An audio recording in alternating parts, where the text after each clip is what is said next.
This is Angelo Pizzillo, manager of the Oral History Program with the Battleship New Jersey in Camden, New Jersey. Today is Saturday, June 9th, 2018. We're on board the Battleship New Jersey, and our interview guest is Robert Dubel from Baltimore, Maryland. Mr. Dubel was assigned to the Marine Detachment on USS New Jersey during World War II and is an original plank owner. Welcome home, Mr. Dubel. Thank you. Happy to be here. All right, and what is your current age? 93. All right, and when did you enlist? When I was 17, February 5, 1943. And that's how old you are when you came in the Navy? Yes. All right. And what was your... Actually, the Marines. Oh, I'm sorry. I'm reading Navy. Yes, Marine Corps.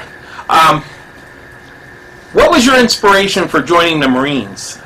Well, our uncle was a colonel in the Marines, and I had spent summers in Quantico, and there really was no other choice. It was just figured that I would be a Marine. Okay. And where did you go to boot camp? At Parris Island. Parris Island? South Carolina. Right. So what are some stories you could tell us about your experience on Parris Island? Well, it was very rigorous training, and I remember the sand fleas where you would stand at attention with sand fleas biting you. I remember getting up at 4 o'clock for forced marches, and it was a rigorous training program.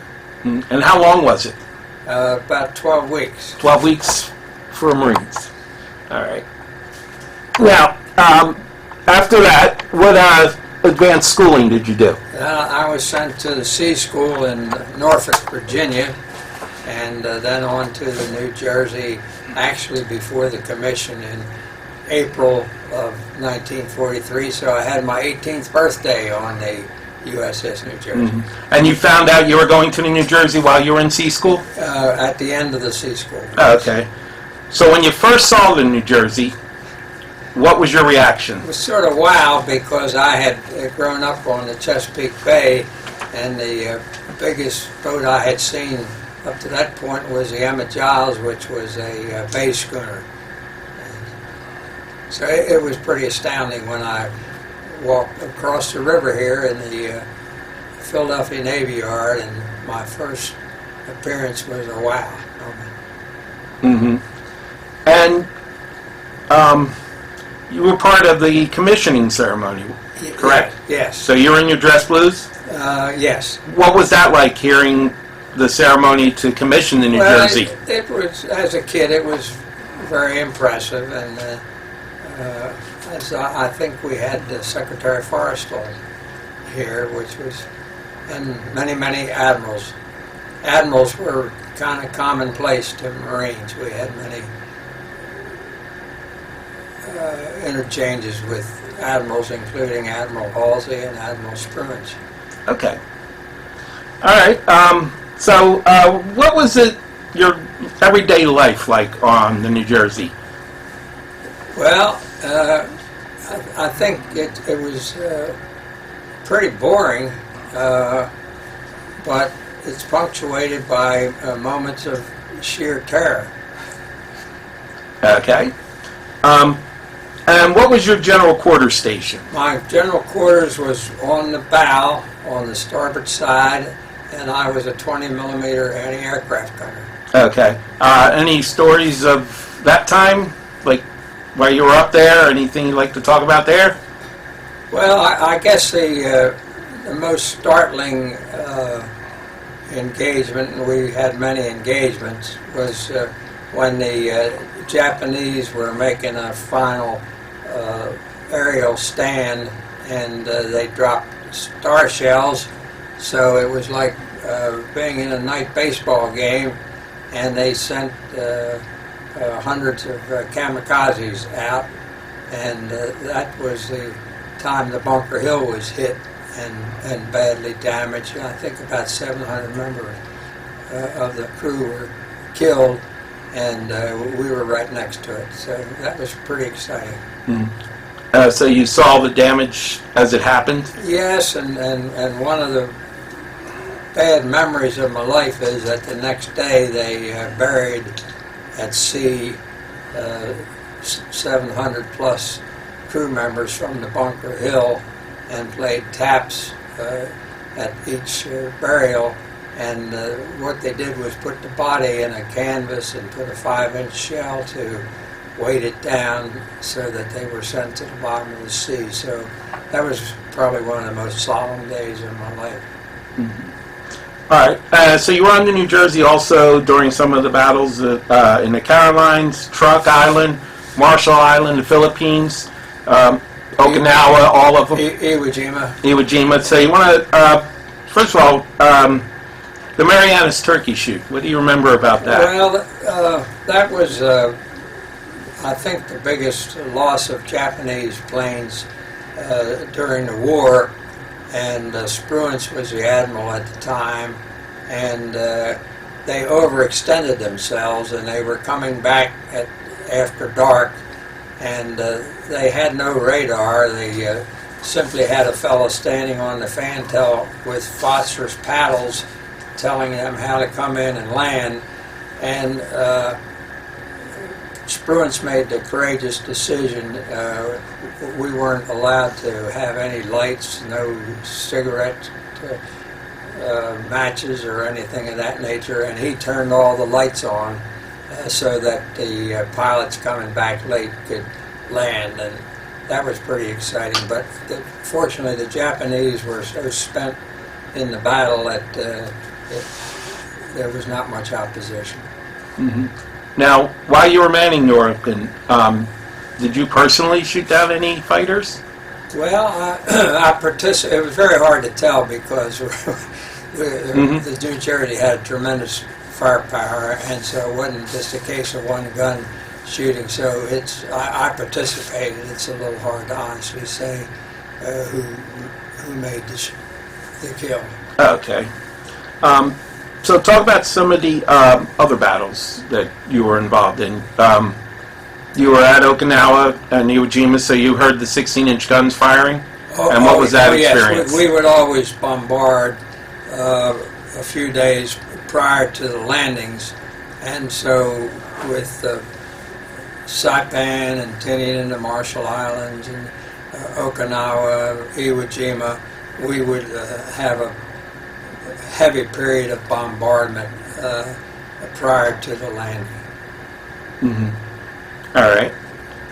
What was the experience like with the 16-inch guns being on board? I mean, feeling, hearing it? Very, very loud. We were taken off of the bow position of our guns, and we literally sat behind the 16-inch turrets as they were fired, and we were shielded from the heat in that way. But it was very, very jarring. You literally found your butt moving up off of the deck. Mm-hmm. All right. But I can still hear pretty well. Okay. You didn't have any kind of hearing protection? No, you didn't wear anything? No, they didn't even give us raw cotton to stuff in our ears. Wow. But the worst noise really was a canister of 20 millimeters, which is about a foot from my ear. Mm-hmm. All right. And the Battle of the Philippines, Leyte Gulf. What can you recollect from that? Well, my recollection, of course, we were never told anything, which made sense, because if you were captured, then you had nothing to tell the Japanese. But we could figure things out, and we knew we were storming north, and we learned later that we were decoyed with a small force up north of the Philippines, and we did a 180 turn and said, why are we sailing south? And what happened is the Japanese sneaked back through the Philippines, and they were left really with some destroyers protecting the smaller aircrafts, the smaller aircraft carriers. And we got back there a little bit late, and they suffered very serious losses from the Japanese Navy. So that was a very memorable experience, and one of the mistakes that are made during war. Now, also during the Battle of the Philippines, you got caught in Typhoon Cobra. Can you tell me about any experience, any stories from that? Yeah, it was supposedly the worst typhoon or storm that the Navy had ever been in. All the battleships had 3 destroyer escorts, which protected us. They had sonar equipment and protected us from submarine attacks. And we knew the sailors from our shore excursions in places like Majuro and Funafuti when we got back out of the combat area. And to our dismay, the next morning, all 3 destroyers were gone. And we learned later that they rolled over and sank, and I think that's the first time in the history of the U.S. Navy that destroyers sank from a storm or a typhoon. So that was a very sad time. It involved about 330 men. I read many years later that I think 35 of them somehow survived the storm. Mm-hmm. Now, did you have any interactions with Admiral Halsey? Yes, the Marines had many duties in addition to the 20 millimeter anti-aircraft guns. We were mainly the ceremonial part of the crew when celebrities came aboard, which was often as we were leaving the United States. But we would also run messages from the bridge to the Admiral's cabin, and I many times was alone with Halsey. He was a very nice man, and I recall one conversation where he said, what can I do to make the crew realize that I really appreciate them? And I said, well, why don't you come down to the mess hall and have Thanksgiving dinner with us? And he came down and sat at our table, which was quite an honor. Mm-hmm. All right. And actually, that was my next question. Did you enjoy that Thanksgiving meal with Admiral Halsey in the mess decks? So you're the gentleman who suggested it? Yes. Wow. Okay. Now, that means you would also have had interactions with Admiral Spruance? And what was he like? He was a much quieter man. He really didn't say much to us, but very polite, and we felt that they all respected us as enlisted men. Mm-hmm. Any other admirals that you had contact with during your time on the New Jersey? Well, I saw many admirals. There was nothing to see 3 or 4 stars for us, and I do remember a meeting, and I didn't realize he would be famous later. John McCain's father was an admiral on an aircraft carrier and in charge of an aircraft carrier task force.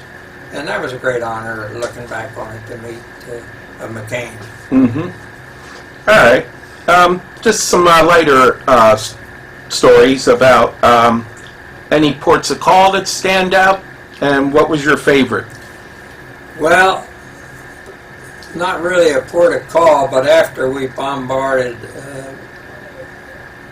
Kwajalein in the Marshall Islands was our first engagement, and I was sitting on the fantail in my dungarees, which is all we wore, and a Marine lieutenant came out from Kwajalein with a squad to get some provisions, and so I helped him load the landing boat, and when I finished, he said, "Get in the boat, Marine," and I said, "I belong here." He said, "Oh yeah, sure you do. Get in the boat." So I got in the boat and went ashore on Kwajalein. So that was a very strange port of call because the Japanese were still firing mortars, and I thought as a young kid, what happens if I'm killed here, or worse, if I'm wounded? How can I ever explain this? And so I found a very nice sailor who took me back to the New Jersey after dark, and I had a fish net full of souvenirs, and that's another story. Mm-hmm. And I had to crawl up the landing net up the side of the New Jersey, and I succeeded in getting back from my port of call without being apprehended. So that was one of the successful adventures in my life. All right. Now, let's go back to shortly after the New Jersey was commissioned. You were part of the post-commissioning shakedown cruises? Oh yes, we went to. What were they? We went to Trinidad, and then we went. Boston became our home port, and we went up to Nova Scotia. And this was in December of 1943, and I remember being extremely cold, where if a wave hit you, it froze on your jacket as it landed. So that wasn't pleasant, but we were soon to go through the Panama Canal, and I had a very warm war experience after that. Okay. Now, were you part of the crew that patrolled the New England area with the Iowa? Yeah, we went with the Iowa, and we used to go into Casco Bay, and that's where the Iowa ran aground, much to our delight that we sailed by it, and the Iowa was stuck, but it apparently wasn't a very serious misadventure. Mm-hmm. All right, so you're going through the Panama Canal. That means you also crossed the equator. Oh, many times. What was your experience the first time you crossed? We really didn't make too big a deal out of it. I think all of us were new to it, so we didn't have people to haze us. And that day we went across the equator about 8 times, so it became rather commonplace to us. So you escaped a lot of the shellback polywog ceremonies? Yeah, we didn't have any of that. Oh, okay. All right. So let's go back to the Pacific. Iwo Jima, anything you remember about that? It's just that we bombarded it for about 2 days. We were very close, and we could see the landing boats going in. I can't say that I saw them raise the flag on Mount Suribachi. Okay. But when you saw the photos of that, how did you feel? Well, I felt like I'd been part of history. Mm-hmm. Now, you were talking about one of the battles where a 5-inch shell came across the bow, or can you explain that? Well, one? it came on a trajectory, and it was a dud from one of the aircraft carriers that missed the Japanese plane, and it came about 30, 40 feet behind us. And as I said, our gun station was literally on the edge of the bow, and fortunately it was a dud, and the time fuse hadn't gone off, and it didn't blow up when it hit the deck, or I probably wouldn't be able to make this interview with you. Mm-hmm. All right. Now, we talked earlier, so I'll let you talk about this story. The first Kamikaze attacks. Do you remember those? Yes, this was quite an experience. Of course, we were all astounded when the first Kamikazes came out, and were soon explained that this was a new tactic, and that they were deliberately staying in their airplanes and committing suicide. We had one which missed our fantail by about 10 yards. It gets closer and closer as the years go by. And he had a dud of a bomb, and he survived. He was badly wounded in terms of broken bones, but we kept him in our brig because we had Admiral Halsey as the flagship, and they wanted to interview him, obviously. And so he was a graduate student from University of Stanford University, and spoke very good English. So I had a very good time with him I would get him up when I had a midnight watch, and he was a very friendly fella. And he said, I'm a failure. He said, I won't be able to go home. I said, oh, your parents are going to love to see you. Of course you will when the war's over. And I said, you're going to be treated very well. I'm sure they're going to send you to a prison camp. But we treat our prisoners very well. We don't torture them. We give them the same food, the same kind of bunk that we have. And my only regret is that as a young kid, neither he nor I had the presence of mind to exchange addresses, because I would have loved to have kept in touch with him after the war. And I visited Japan 3 times, and I surely would have looked him up. So that's one of the regrets of my life, that our friendship ended when he was shipped off to a prison camp. Mm-hmm. And when was that, the time frame? So that was very near the end of the war, probably the spring of 1945. Okay. Now, when did you leave the New Jersey? I left the New Jersey in April or May of 1945. I had been asking for a transfer to the Land Marines, who were called, ironically, the Fleet Marines. And Captain Frank Reagan, who was an All-American football player and a really fine guy, called me in and said, I've granted your transfer, and you're going with 8 other Marines up to join the 3rd Marines on Guam. And then he smiled at me and he said, the other piece of news is that tomorrow we're headed back to Bremerton, Washington for repairs. So you didn't have to join that group? No, I went on to Guam. Okay. So when you were in Guam, is that where you heard the news that World War II had ended? No.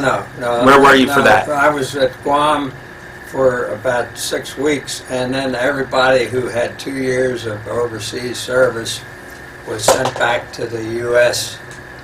For a 30-day leave, and then I was sent to the Charleston Navy Yard, and that's when the atomic bomb was dropped, and when the war ended. The captain had called me in. We always had a captain in charge of us, and he had my high school transcript on his desk, and he said, you've had algebra and geometry, and he said, you've just turned 20, and so he said, you're eligible for officers training school, and we're going to send you up to Quantico. And when I went back, a craggy old sergeant said, what did the old man want with you? And I said, well, they're going to send me up to Quantico. Now, this was now in early August of 1945, before they dropped the atomic bomb.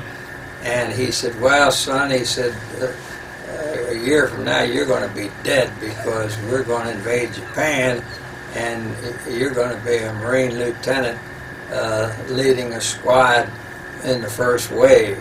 And I said, well, my uncle, who's a career Marine colonel, is going to be very proud of me.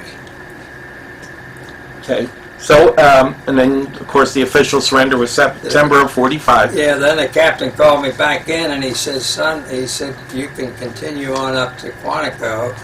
He said, or you have enough points accumulated from your Pacific service to be discharged. Which do you want? And I said, I want to go home. All right. Let's go fast forward a little bit. Is this the first time you've been back to the New Jersey since? No, I've been here at least 3 times with different members of the family. Okay. Yeah. Great. I've always been very cordially welcome. I enjoy it very much. Yeah, we always try to red carpet for veterans of the ship. Let's talk about your post life with the Marine Corps. After you got out of the Marines, what kind of career do you have? Your family? Just give us an overview of that. I called home, and my mother, who had only been through the 11th grade, went to Western Maryland College and registered me. And I got out of the Marines on a Friday, went shopping on Saturday, went up to compulsory chapel at Western Maryland College on Sunday, and I met a beautiful blonde girl who was 18 years old, who later became my wife of 67 years. So I went from being in the Marines to having this date with a beautiful blonde girl from New Jersey, and I thought truly I had been blessed. And how many family members since then? Okay, we had 4 children, and my wife is now deceased. I have 2 of those children remaining, and are a great joy to me. And I had a wonderful career in education for more than 40 years. What subjects did you teach? I taught English, but I was mainly an administrator and did legislative work in Annapolis for many educational organizations, and I wound up being a superintendent of schools. Okay. What school district in Maryland? Was it in Maryland? Yeah, it's in Maryland. It's a Baltimore County school district which surrounds Baltimore City like a horseshoe, and is the 25th largest school system in the country. Okay. What year did you retire? I retired from the school system in 1992, more than a quarter of a century ago, and then I taught for 5 years in school administration at the University of Maryland. Okay. And that's since you're retired, you've been traveling? Yeah, my wife and I were great travelers. We've visited 74 countries and all 7 continents. Great. We love traveling. So, looking back, what impact on your life did your service in the Marine Corps have on you? What did it help you? Oh, I think they gave me a lot of self-confidence, and I'm a very patriotic person. I still love my country, and I think the Marine Corps was a great part of that background and gave me a great sense of discipline and order. Okay. All right.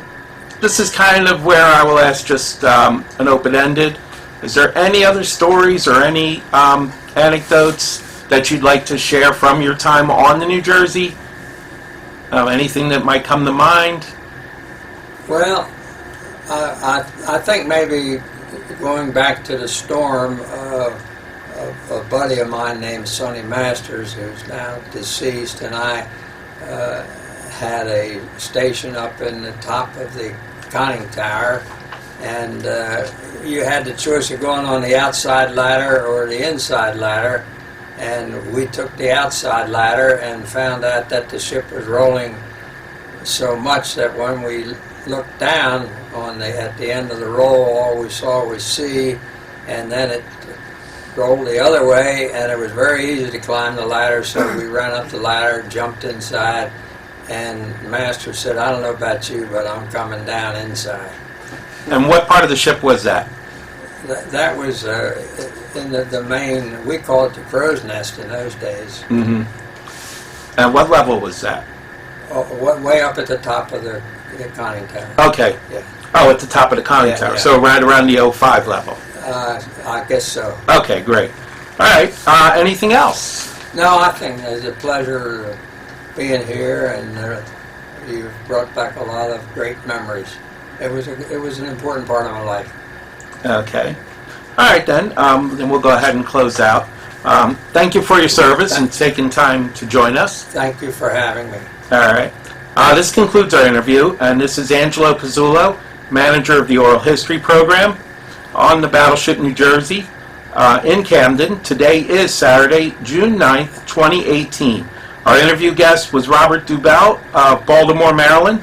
This recording and any transcripts, abstracts, or indexes made from the recordings will be stored in the Oral History Department of the Battleship New Jersey, the Library of Congress, Veterans History Project and the New Jersey State Library Museum. All recordings will be made available to writers, researchers, teachers, and historians. This is Angelo Pizzullo signing off.